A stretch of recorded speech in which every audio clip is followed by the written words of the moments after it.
Hey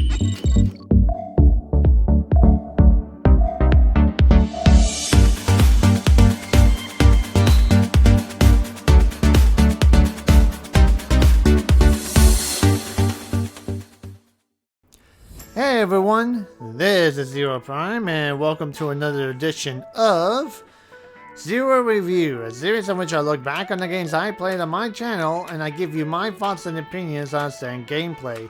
And on today's episode I'll be talking about a short little indie game that had an interesting mechanic and story tied together, which is called simply Home.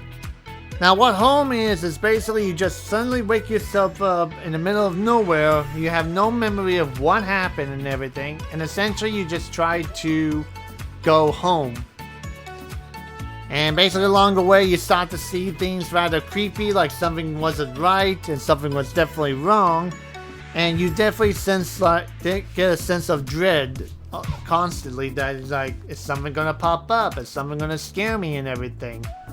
Because you simply don't know what happened. And as you go through basically the entire game, you start to think like there's something happened, and once you get to the end of it, you finally realize like things were not always what you think they were.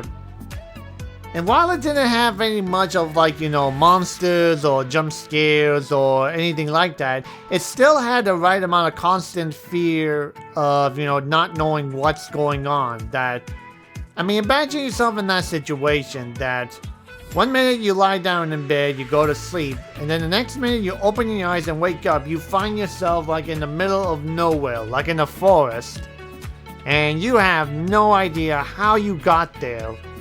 And you have no memory of what happened between the moment you fell asleep to the moment you woke up. And you basically are able to find your way back home from that forest, either short or long distance, and you're still wondering, how the hell did I get here and what the heck happened?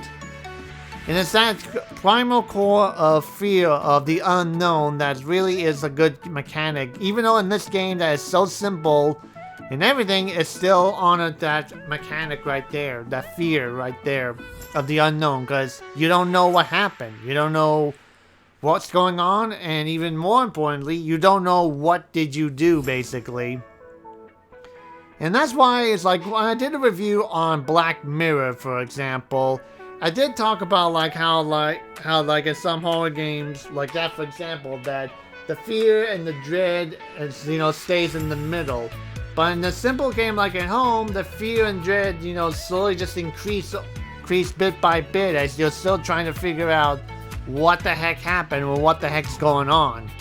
And that's why compared to the two, Home had a bit more of a fear factor than Black Mirror did, because even though it is a simple concept and simple gameplay, it still had that simple mechanic of, you know, the unknown, the fear of the unknown. You don't know what's going on, and you're trying to simply try to get home, hopefully to find answers to what's going on.